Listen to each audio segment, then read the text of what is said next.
सच्चिदानंद भगवान की जय।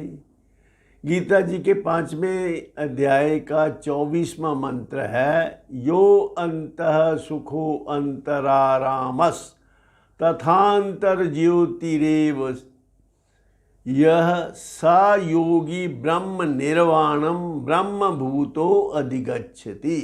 जो पुरुष अंतरात्मा ही सुख वाला है, आत्मा में ही रमन करने वाला है तथा आत्मा में ही ज्ञान वाला है, सच्चिदानंद परमात्मा से एक ही भाव को प्राप्त है, वह सदा शांत रहता है और वो सतचित आनंदित रहता है, क्योंकि वह सतचित आनंद आत्मा से एक ही भाव से स्थित है।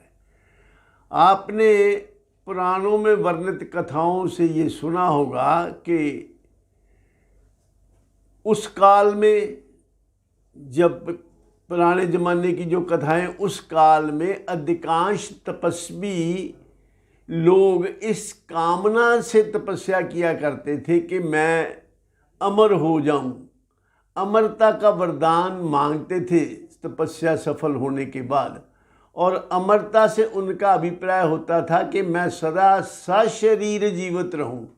परंतु आज के युग में बुद्धि का विकास होने के कारण मानव की समझ में आ चुका है कि शरीर सहित जीवित रहना तो घाटे का सौदा है।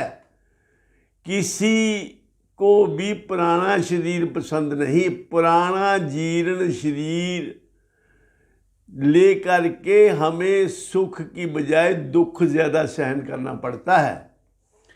इसलिए अब अमरता का अभिप्राय ये हो गया है कि मैं जन्म ही ना लूँ, कि मेरा जन्म ही ना हो। क्योंकि यदि जन्म नहीं होगा तो मृत्यु भी नहीं होगी और बुढ़ापा भी नहीं आएगा और शरीर में रोग भी नहीं रहेंगे। क्योंकि जब मृत्यु नहीं होगी, जब जन्म ही नहीं, तो सारे कष्टों से हम मुक्त हो जाएंगे। अब इस परिप्रेक्ष्य में विचार करें कि अमरता कैसे मिल सकती है। अमरता का पहला मायना कि मैं सशरीर जिंदा रहूं, वो तो अब बात खत्म हो गई। ऐसा कोई भी आजकल ऐसा कोई नहीं चाहता। और दूसरा ये कि मेरा जन्म ही ना हो, ये पॉसिबिलिटी है कि जन्म ना हो, ऐसी हम कामना कर सकते हैं, ऐसा वर मांग सकते हैं।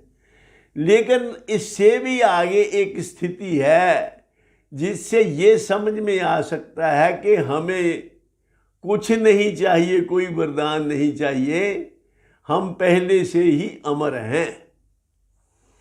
वो ऐसे कि ये जो हमारा शरीर है, जो मानव जीवन है, ये दो का जोड़ा है। इसमें एक प्रकृति का अंश है, शरीर इज मैटर, ये प्रकृति का अंश है।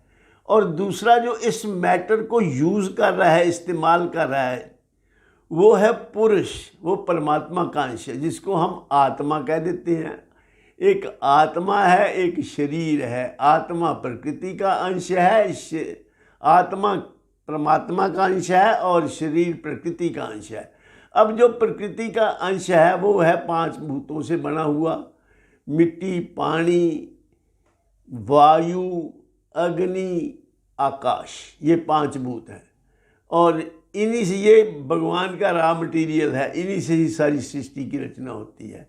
और इनसे जो काम लेने वाला तत्व है वो परमात्मा का अपना अंश है। पर भगवान ने कहा है गीता जी के 15वें अध्याय के 7वें मंत्र में, ममैव अंशो जीवलोके जीवभूत सनातन मन षष्ठानि इंद्रियाणि प्रकृति स्थानी कर्षति। अब इनका दोनों का अपना अपना स्वभाव है। एक का स्वभाव है तो सदा बदलता रहता है, शरीर सदा बदलता रहता है, हर समय रहता बदलता, पल भी टिकता है नहीं। ये बदलना धर्म इसका सबको दिखता है नहीं, इसलिए हर उम्र में अभिमान तू करता रहा। और दूसरा जो है अंश, वो कभी बदलता नहीं, वो बदलाव का साक्षी है, जानता है बदलाव को, वो है परमात्मा का अंश, आत्मा। तो हम एज ए लाइफ, ये हमारी चॉइस है कि हम अपने आप को शरीर के साथ आइडेंटिफाई करते हैं या आत्मा के साथ आइडेंटिफाई करते हैं। अगर हम अपने आप को शरीर मानते हैं तो फिर शरीर होते हुए तो फिर हम कभी मृत्यु से नहीं बच सकते, बुढ़ापे से नहीं बच सकते। शरीर के सारे गुण धर्म हमें भोगने पड़ेंगे। और अगर हम अपने आप को आत्मा मानते हैं तो हम अजर अमर अविनाशी तत्व हैं। इसलिए ये ज्ञान ठीक ठीक हो जाए और हमारा जो एमनेस का बोर्ड है, जो हमारा मैंपन का बोर्ड है, वो हम आत्मा में लगा के रखें तो हम अभी ही अमर हैं। अमर हूँ मैं आत्मा, मारे से मर सकता नहीं, शस्त्र या हथियार मेरा नाश कर सकता नहीं। वायु अग्नि जला सकती नहीं, पानी गला सकता नहीं, पवन मिल 49 भी मुझको हिला सकता नहीं। Nobody is competent to make me change. जो कुछ मैं हूँ वैसा ही था, वैसा ही हूँ, वैसा ही रहूँगा। मुझ में कभी कोई तब्दीली आती नहीं और मैं अजर अमर अविनाशी तत्व हूँ। परमात्मा का अंश होने के नाते मैं सतचित आनंद हूँ। तो इसका मतलब अमरता का मतलब डेथलेसनेस। अभी भी हम उस जो अगर हम अपने आप को ठीक से पहचान लें, जो तत्व डेथलेसनेस है जिसमें आत्मा, वो हम हैं, अपनी आइडेंटिटी उसके साथ जोड़ें तो हम अभी भी अमर हैं।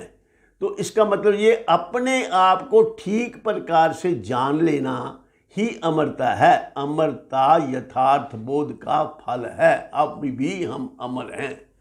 इन्हीं शब्दों से मैं अपनी वाणी को विराम देता हूँ और आप सबके कल्याण की कामना करता हूँ। आप अपने आप को आत्मा के साथ जोड़कर अभी भी अमरता का आनंद ले सकते हैं इसी जीवन में, क्योंकि मौत के बाद किसने देखा है, मौत के बाद का एक्सपीरियंस कैसा होगा, नोबॉडी नोज। अभी ही जीवन मुक्त का आनंद लीजिए।